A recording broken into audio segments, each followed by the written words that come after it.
Assalamualaikum warahmatullahi wabarakatuh. Perkenalkan, nama saya Kristina Maharani, NIM 19046026. Saya merupakan salah satu mahasiswa pada jurusan Pendidikan Sejarah Universitas Negeri Padang. Pada kali ini merupakan salah satu video saya pada mata kuliah Media dan Multimedia Pembelajaran Sejarah pada hari Kamis pukul 16.20 sampai 18.00. Baik, pada kesempatan ini saya mendapatkan materi mengenai KD kelas 11 Sejarah Indonesia, di mana 3.1 mengkaji konsep perubahan dan keberlanjutan dalam peristiwa sejarah pada masa penjajahan asing hingga proklamasi kemerdekaan Indonesia, dengan topik peristiwa-peristiwa seputar proklamasi dan subtopik kekalahan Jepang, peristiwa Rengas Dengklok, perumusan teks proklamasi hingga kemerdekaan Indonesia. Kita masuki materi yang pertama, yaitu mengenai Jepang kalah perang dengan sekutu. Jepang kalah dengan perang sekutu tentunya sesuatu hal yang tidak asing lagi di telinga kita, di mana diakibatkan oleh bom atom yang diledakkan di dua kota besar Jepang, yaitu negara Nagasaki dan Hiroshima. Bom atom yang diledakkan di kota Nagasaki dan Hiroshima ini tentunya mendatangkan dampak yang besar bagi negara Jepang, baik itu dari segi material hingga jiwa, di mana ratusan ribu penduduk Jepang meninggal dunia pada saat tersebut. Bom atom tersebut dijatuhkan oleh Amerika Serikat sekitar tanggal 6 dan 9 Agustus 1945. Bom tersebut dijatuhkan sebanyak 2 kali.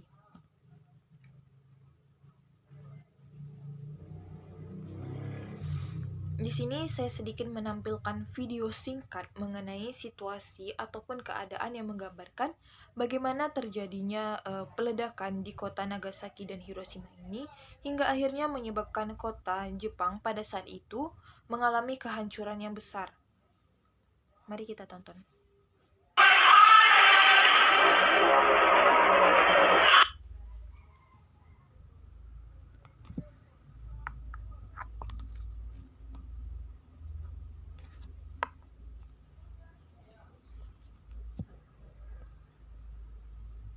Nah, video tersebut setidaknya menggambarkan bagaimana kondisi kota Nagasaki dan Hiroshima pada saat dibom oleh Amerika. Kehancuran kota Nagasaki dan Hiroshima ini tentunya memukul perasaan bangsa Jepang tentunya, di mana menyerahnya Jepang kepada sekutu yang terjadi pada tanggal 19 Agustus tahun 1945 inilah yang nantinya menandai berakhirnya Perang Dunia Kedua. Kondisi bangsa Indonesia pada saat Jepang kalah dengan sekutu tentunya bisa dimanfaatkan, dan di sisi lain kondisi Jepang pada saat itu dijepit oleh situasi. Dalam kekalahan Jepang tersebut tentunya memberikan janji, yaitu janji kemerdekaan kepada bangsa Indonesia. Salah satu komando tentara Jepang di wilayah selatan pada bulan Juli tahun 1945 menyepakati untuk memberikan kemerdekaan Indonesia pada tanggal 7 September 1945.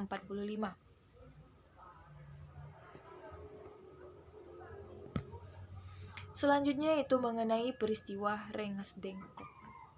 Peristiwa Rengas Dengklok ini tentunya tidak asing lagi di telinga kita, di mana peristiwa ini merupakan suatu peristiwa besar ataupun peristiwa sejarah sepanjang perjalanan kemerdekaan Indonesia.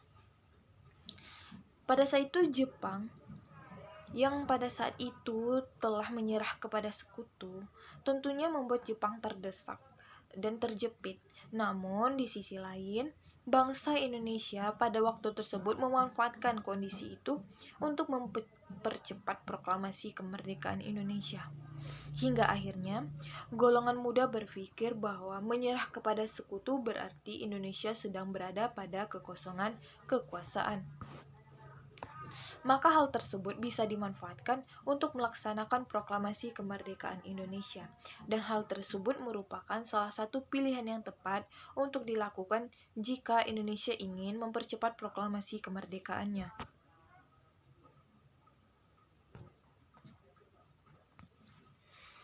Selanjutnya yaitu rentetan ataupun perjalanan peristiwa Rengas Dengklok. Golongan muda akhirnya mendesak para golongan tua untuk segera memproklamasikan kemerdekaan Indonesia, di mana pada saat itu Sultan Syahrir mendesak Soekarno dan Muhammad Hatta untuk mengirimkan atau mempercepat proses kemerdekaan Indonesia.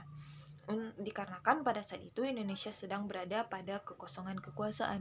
Namun faktanya ternyata Soekarno dan Muhammad Hatta menolak ataupun tidak bersedia untuk melakukan hal itu. Soekarno menolak untuk segera memproklamasikan kemerdekaan Indonesia dikarenakan dilandasi oleh beberapa faktor. Salah satunya, ia berpendapat bahwasanya untuk memproklamasikan kemerdekaan Indonesia tentunya harus diperbincangkan lagi dengan PPKI, dikarenakan PPKI merupakan salah satu organisasi bentukan Jepang, dan tentunya hal tersebut agar tidak menyimpang dari ketentuan. Hal tersebut merupakan salah satu alasan yang mendasari bahwa Soekarno dan Muhammad Hatta menolak untuk memproklamasikan kemerdekaan Indonesia pada saat itu. Nah, di sini saya sedikit menampilkan mengenai gambar ataupun situasi tempat di mana nantinya peristiwa Rengas Dengklok itu terjadi, ataupun tempat di mana Soekarno dan Muhammad Hatta direncanakan akan dibawa ke tempat tersebut, di mana wilayah tersebut merupakan desa yang diberi nama Rengas Dengklok, hingga akhirnya kita kenal dengan peristiwa Rengas Dengklok. Nah, tepat pada hari Rabu, yaitu sekitar tanggal 15 Agustus tahun 1945, yaitu sekitar pukul 10 malam, para golongan muda yang dipimpin oleh Wikana, Soekarni, dan Darwis, mereka mendatangi rumah Soekarno, di mana rumah Soekarno berada di Jalan Pegangsaan Timur nomor 56 Jakarta. Pada saat itu, para golongan muda mendesak agar proklamasi kemerdekaan Indonesia sebaiknya dilakukan paling lambat tanggal 16 Agustus tahun 1945. Namun, di sisi lain ternyata Soekarno marah, di mana ia tidak bisa melepaskan tanggung jawabnya sebagai ketua PPKI, dan ia akan berencana akan menanyakan hal tersebut pada esok harinya.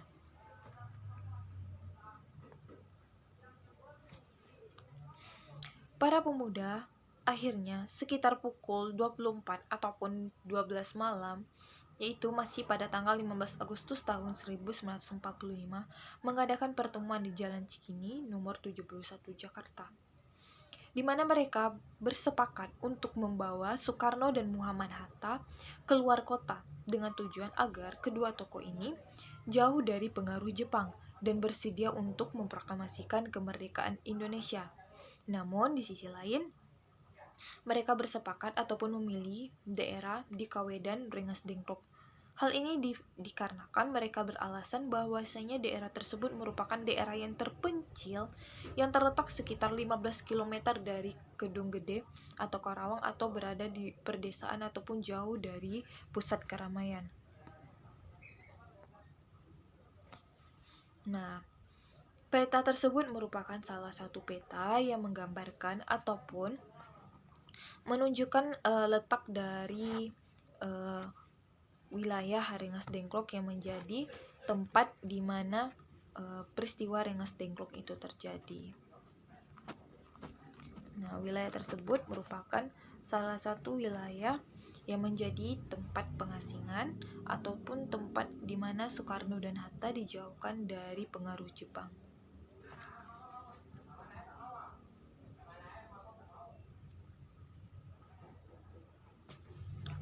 Nah, selanjutnya kita masuki materi mengenai perumusan teks proklamasi. Pada saat itu, rapat PPKI yang pada saat itu pelaksanaan proklamasi kemerdekaan, dan akhirnya Soekarno berprasangka bahwasanya tidak ada lagi gunanya untuk membicarakan kemerdekaan Indonesia dengan pihak Jepang, karena mereka hanya ingin menghalang-halangi pelaksanaan proklamasi Indonesia.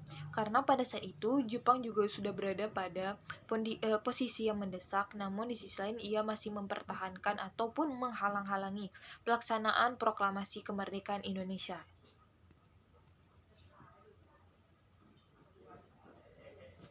Nah, gambar tersebut sedikit menggambarkan bagaimana situasi Soekarno membincangi ataupun menanyakan, membahas mengenai proklamasi kemerdekaan Indonesia atau tujuan kedatangannya, di mana ia ingin meminta suatu pendapat ataupun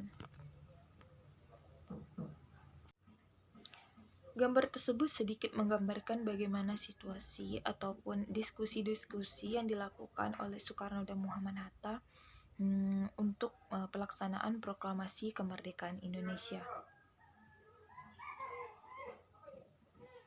Nah, gambar tersebut menggambarkan bagaimana Soekarno membahas sedikit ataupun membahas rancangan-rancangan proklamasi kemerdekaan Indonesia. Tepatnya sekitar pukul 4 waktu Indonesia Barat dini hari, Soekarno meminta persetujuan dan juga tanda tangan kepada semua yang hadir sebagai wakil-wakil bangsa Indonesia. Namun, di sisi lain para golongan muda menolak dengan alasan sebagian yang hadir banyak masih kolaborator Jepang, dan pada akhirnya Soekarno juga berpendapat bahwasanya konsep ataupun teks proklamasi tersebut sebaiknya ditandatangani oleh Soekarno dan Muhammad Hatta sebagai wakil-wakil dari bangsa Indonesia, dan pada akhirnya teks proklamasi tersebut diketik oleh Sayuti Malik.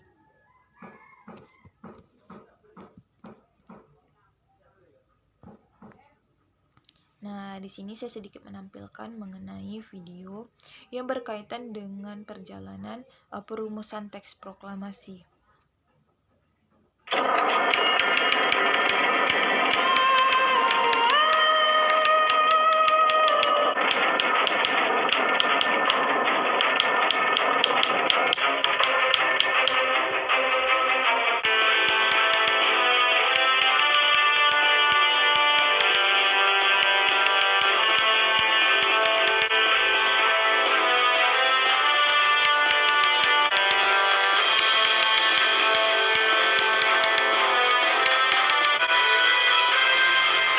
Proklamasi.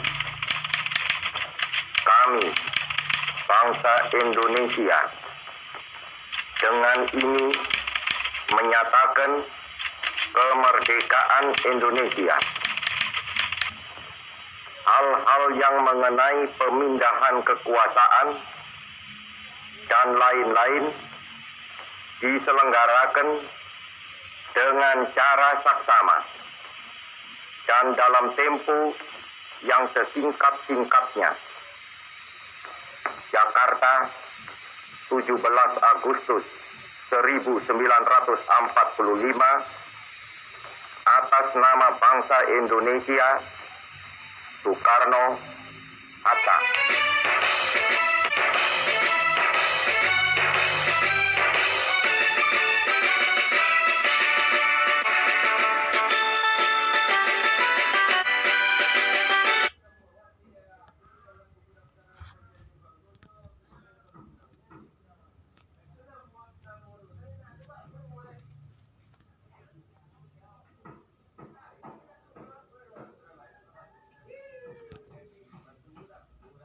Nah, gambar tersebut yang saya tampilkan ini merupakan salah satu media infografis yang setidaknya menggambarkan hal-hal penting ataupun hal-hal poin-poin penting mengenai perjalanan proklamasi kemerdekaan Indonesia.